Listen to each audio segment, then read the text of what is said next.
Dr. Peter Friedrichs.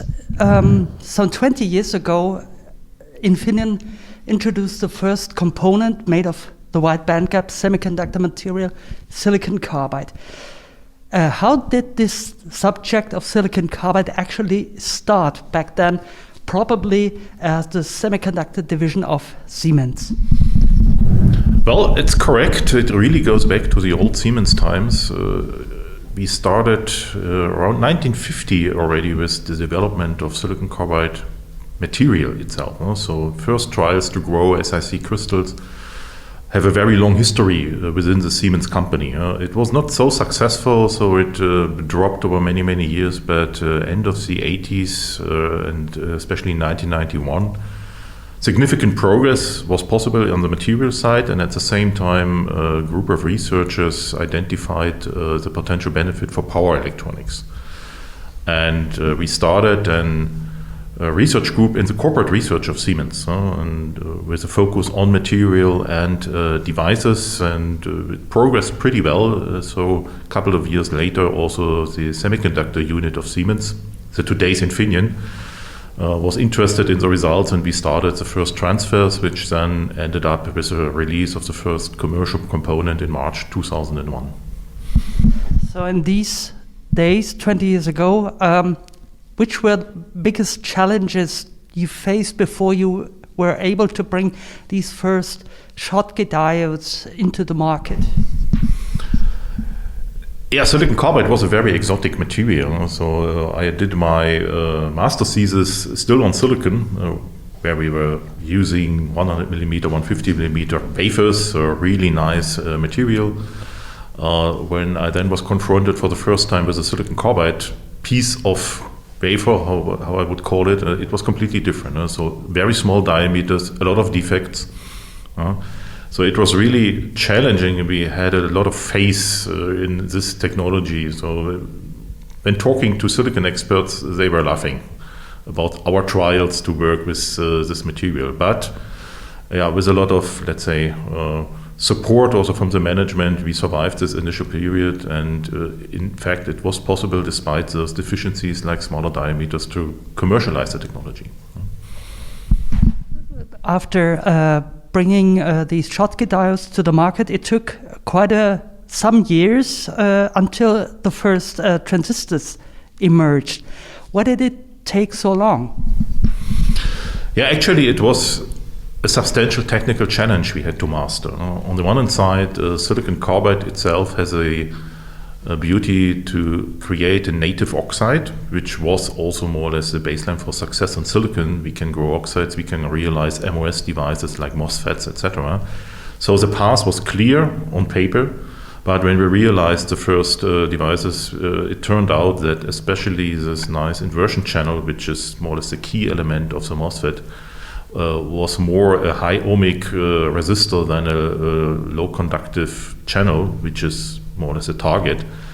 And therefore it was not possible to utilize the big benefits of the material itself, which were more bulk related, and the interface devaluated more or less this added value. So it was simply not possible to produce a device which was interesting enough to compete with the existing silicon technologies.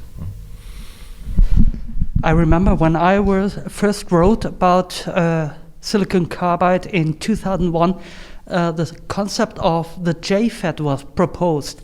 Initially, Infineon manufactured also silicon carbide JFETs, but then switched to MOSFETs. Why actually? Was it solely because of the normally on nature of the JFET? Yeah, from a user's point of view, the MOSFET is the ideal device. It's normally off, easy to handle, people are familiar how to operate it, and therefore it's clear that ultimately the MOSFET should be the device of choice. But as I mentioned, initially there have been big obstacles, especially in the interface region. The JFET gave us the opportunity to address it. With the JFET and in combination with the low voltage silicon MOSFET, so the so-called Cascode, which was an IP generated by the old Siemens group, we could more or less mitigate this deficiency of the channel. We more or less moved the channel operation into the silicon part and left the high voltage capabilities in the silicon carbide part. So that was a reason to motivate the work on JFETs, which later on were operated in cascode. But as a standalone component, the JFET is not very attractive. It's normally on, difficult to handle, and it needs this additional MOSFET to make it attractive. Therefore, at the point in time when an attractive enough MOSFET can be manufactured, of course, a JFET becomes less interesting. The JFET was earlier mature. That was the reason we released it, to have a component for our customers in the market. In parallel, we continue to develop the MOSFET. From the beginning, we had MOSFET and JFET in parallel. But we were convinced that the planar MOSFET technology, with all the improvements, is still not good enough to give the best compromise between cost, performance, and reliability. We had a trench concept in mind, but for the trench concept, we were forced to wait to 150mm wafer technology. And for that reason, we had this two-step approach: JFET, earlier mature, earlier rugged compared to a MOSFET technology; trench-based silicon carbide MOSFET in connection with 150mm wafers, also manufacturable, and that more or less defined our path on the transistors for Infineon. So currently, the major challenge with silicon carbide MOSFET is the gate oxide reliability. As far as I know, a thin gate oxide is favorable for a low on resistance, but this also reduces reliability and robustness of the entire device. How is Infineon addressing this trade-off? Yeah, it's correct. With all the improvements we have today in the interface technology for silicon carbide MOSFETs, still we are, compared to silicon, far away from the ideal situation. Partially one can compensate for those interface influences by increasing the electric field across the gate oxide.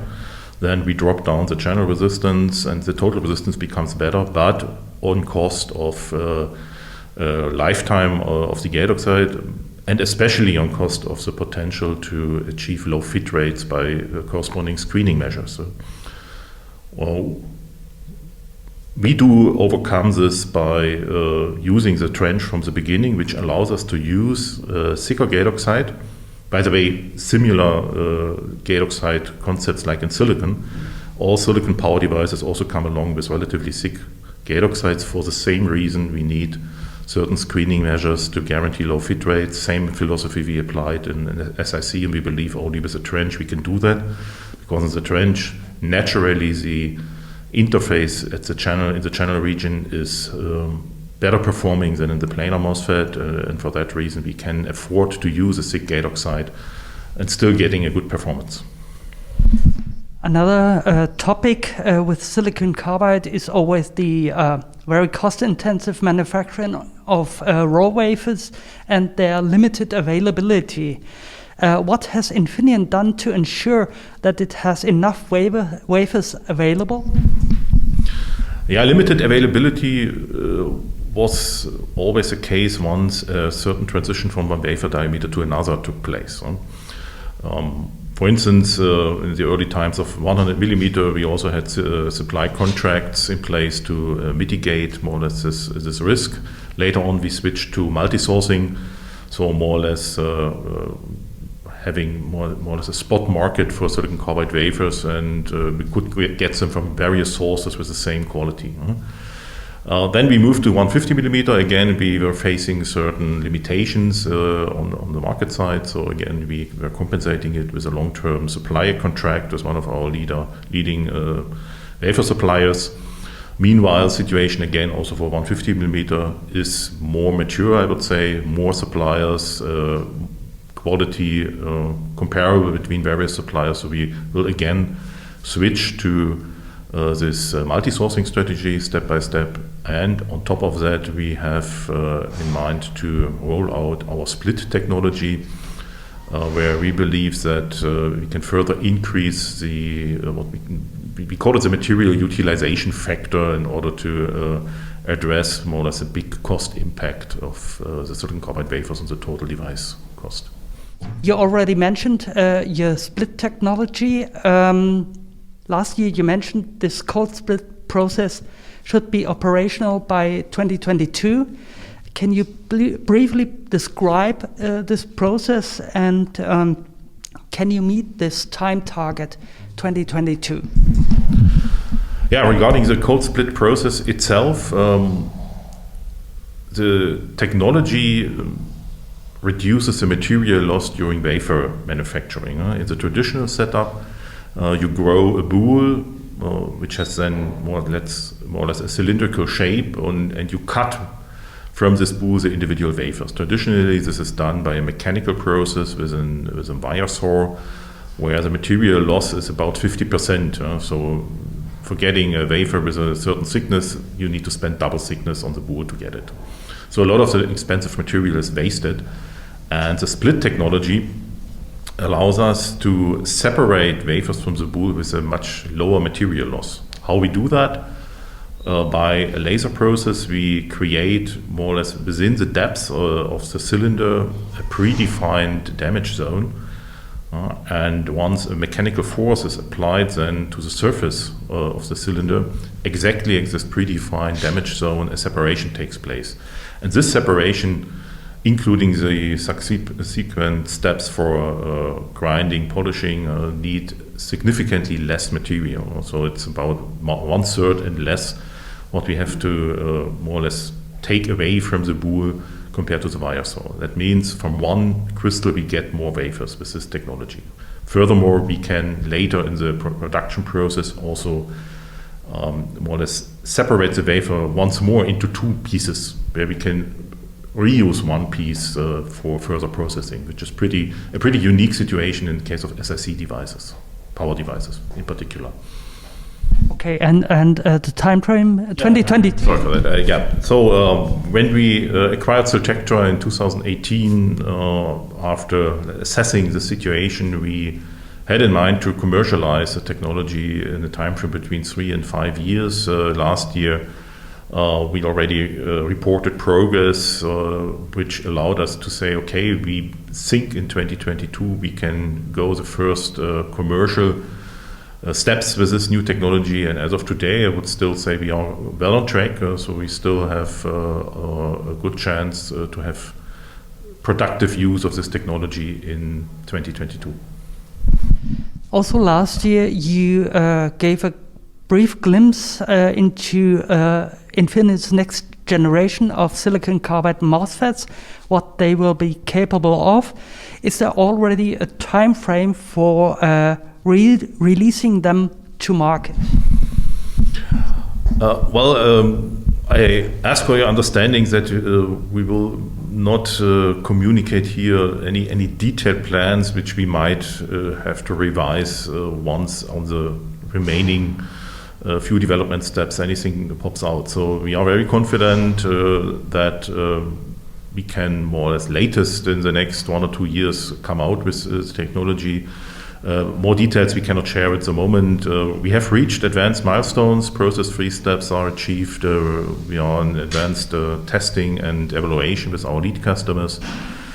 But still some homework needs to be done, and once we have accomplished that, we can be more concrete here. So we will simply avoid to create too big expectations with any particular timings which we have to revise later on. Today, silicon carbide is usually manufactured on 6-inch wafers. Wolfspeed, one of the other manufacturers, is currently building a fab for 8-inch wafers in the state of New York. Are there any plans at Infineon to manufacture also on 8-inch wafers? And if so, when? Well, the setup we have in our innovation fab is already today designed to produce 150mm and 200mm wafers. So it's a mixed fab, mixed technology line. So basically, we are more or less ready to do so. Also, all the tool investments we have started or finished over the last years, they all already had a clear, let's say, element inside to be ready for 200mm. From that point of view, yes, of course we have plans. The second part of the game is, of course, availability of the corresponding substrates. So here we are in intensive discussion with our suppliers. We also need to pull a little bit here. So for many years, for the last years at least, most of the suppliers were focusing on 150 millimeter, but we need to prepare for the next step. We plan to have first, let's say, initial trials in the next 1 or 2 years. So we will not hurry too much. So we need to work on a very smart process to roll out 200 millimeter in the neighborhood of 150. So we expect both diameters for a longer period of time. And when exactly we can move into a productive stage for 200 millimeter, of course, will depend on the cost development for those wafers and the quality development. If all parameters fit, of course, we are ready to start to roll it out. But again, so we will not, let's say, make any upfront decisions today regarding timing. Some parameters need to be sharpened a little bit with respect to the right point in time.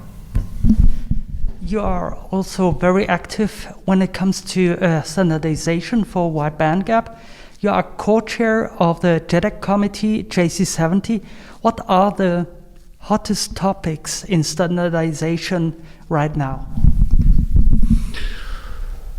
I think two directions or two headlines we can formulate here. One is the whole area of operating modes which are new also to the users. So especially the combination of high voltages, high switching speed, so things where silicon was not possible to use as of today.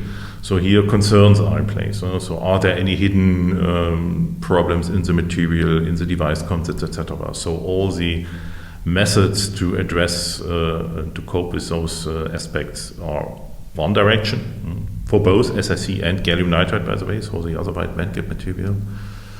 And the second area is then related to all the reliability questions which came up over the last years, gate oxide, moisture topics, etc.